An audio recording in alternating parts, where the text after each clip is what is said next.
Show you how to eat the turma. So you just take a bite off the top. Right, hold it like that. There's the skin and there's the bean. Okay? What the? Yesterday. Hey guys, it's me Blanche. Welcome back, and I'm going to share with you a part 2 of a Middle Eastern market tour simply because of demand. A lot of you wanted a part 2, so here we go with the part 2. This time I'm going to share with you some really interesting products that you can find in a lot of Arab households that you might overlook. So let's head on into the real produce here in Palo Alto, and I'm going to show you some of the treasures we're going to find in there right now on Feast in the Middle East.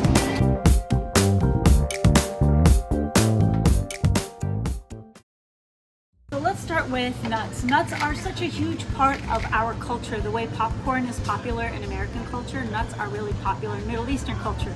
We'll eat this when company comes over. We'll usually put several dishes of this out to show hospitality. We'll eat it while we're watching movies just to pass the time.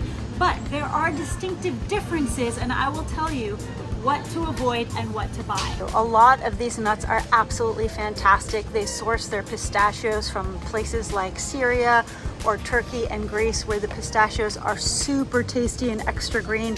Now the only problem is some of these nut mixes do have MSG in them. So my tip is, if you don't want MSG, get the low salt variety or the no salt varieties. Those usually don't have MSG. But if you get like the extra sea salt, whatever brand it is, they're always going to sneak MSG in the ingredients list. So that's my tip for you. One thing we like to snack on while we're watching movies are pumpkin seeds. Now these are low salt. It says on it khafif, like melah khafif, which means very little salt.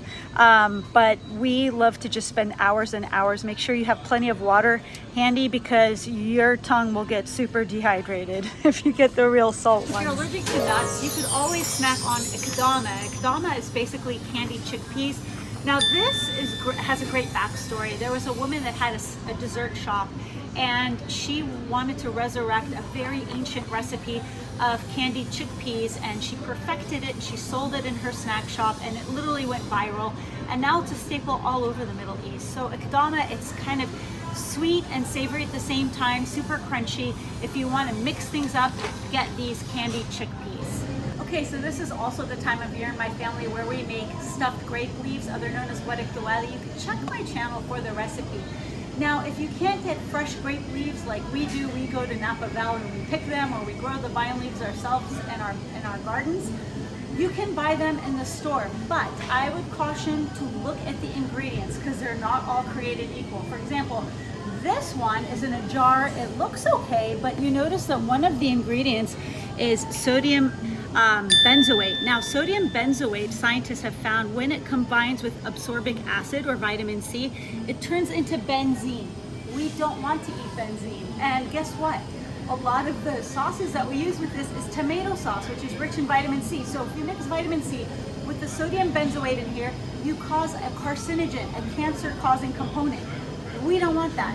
So stick with something like this. This is preserved in vinegar. It just says vinegar, salt, mint, dill, and black pepper, and citric acid. So that's pretty simple. Now, mulberries are very popular in the Middle East. My grandmother had a gigantic tree, and we called it toot in Arabic, toot berries. And they're kind of like a long blackberry, but they're a little bit tart, and they have essence of watermelon. They're so delicious. I used to eat so many that I would get stomach cramps from eating so much from her tree. But if you can find this during June or July fresh, that is your best bet. But if you want to enhance your parfait bowls with dried mulberries, that works great too. They taste delicious, and they're full of resveratrol, which is great for your blood pressure, as well as vitamin C and antioxidants. Let's talk about memories of childhood right here. If you know, you know. All my fellow Arabs out there, this is amardin, which is an apricot paste, but it's not any old apricot paste.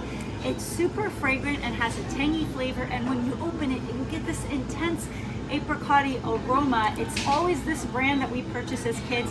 These apricots are actually cultivated from Syria. The only thing is, I remember it used to always get stuck in my teeth, so brush your teeth afterwards.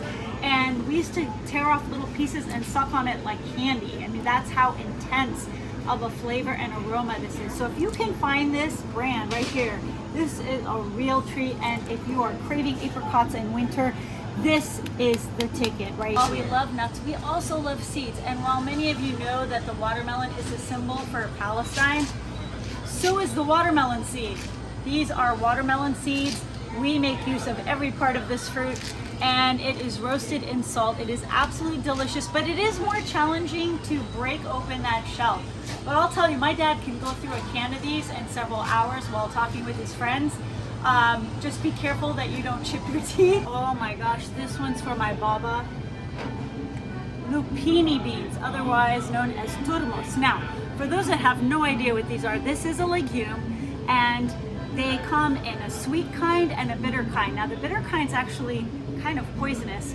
So the ones that you usually find in the store from the sweet lupini beans, but they're not very sweet. As a matter of fact, they're low glycemic, high in protein, high in fiber, but they need to be soaked. My dad used to soak these overnight for better digestion. I remember one night, my husband had never tried these before, and he sat with my dad and he ate way too many of these, and he had major stomach cramps. So if you want to try this, eat a little bit at a time and see if it agrees with you. Now, if you have a peanut allergy, I might stay away from this entirely. They found that people with a peanut allergy do have a sensitivity to lupini beans.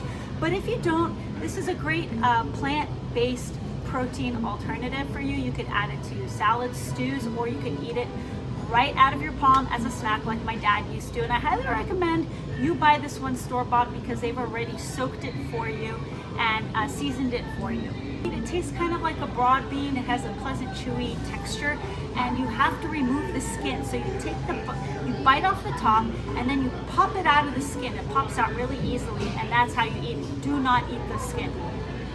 I've done a ton of za'atar videos, but you know what? If you're gonna buy your za'atar, buy it from a Middle Eastern market. And here they have some straight from Jordan and from Palestine. Check this out. The baraka is from Jordan. And this is, you can tell, this is the real deal. And it says product of Jordan here. And it's just thyme leaves, spices, and sesame seeds. And they have al-abd, which is another favorite of mine. This is Palestinian za'atar, which is also phenomenal. And same thing, it's just minimal ingredients. Here's a question I'm going to pose to you guys. Would you like my mom and I to do a za'atar taste test where we try different brands and tell you which one we like the best? Let me know in the comments below. If I get enough comments and enough support for that, I would be happy to do another video with my mom where we taste test the very best za'atar. Here's something fun to mix up your drinks at home. This is mint syrup, otherwise known as shorbat na'na. It is basically a sugar syrup infused with mint. And this tastes fabulous in a lemonade. You could make your own limonana or lemonade mint cocktail by mixing this with a lot of lemon juice. You don't need to add extra sugar because it's basically a simple syrup. And you've got a really interesting drink that you could serve as a summertime drink or for your guests when they come over. Now we love to eat grape molasses with tahini, like peanut butter and jelly sandwiches. We'll have grape molasses and tahini sandwiches. And if you haven't tried Egyptian molasses, this is the place to try it because Egyptian molasses is superior in terms of flavor and sourcing. And try it in your gingerbread cookies next time. Seriously, it is super strong. I think it's even stronger than your regular molasses. And substitute any molasses recipe with Egyptian molasses and check out the intense flavor difference. My peeps that asked me if they have Vimto at this market, they do. It is a very popular beverage. It's made in Spain and it's made with hibiscus, blackcurrant, and raspberry. Right there. So it looks like a 6-pack is $7.49. Worth trying. That's it for this edition of a Middle Eastern market tour. Now, so many of you watch this channel and you haven't subscribed yet. What are you waiting for? It is free. I would love to get to the 100,000 mark and share that YouTube plaque with my mom. It would mean a lot to her and to me. So please consider subscribing so you can get more videos like this as well as recipes. And check out my cookbook. I will drop a link for you guys below. I only have 500 copies left. That's it. After that, I'm not printing anymore. I would like to keep it as a collector's item for those that have it. So until next time, happy shopping, and I'll see you soon. Special shout out to my Patreon family. I love you guys. Thank you so much for your support. Without you, I could not keep this show going, and I love sharing tips, recipes, and stories with you behind the scenes.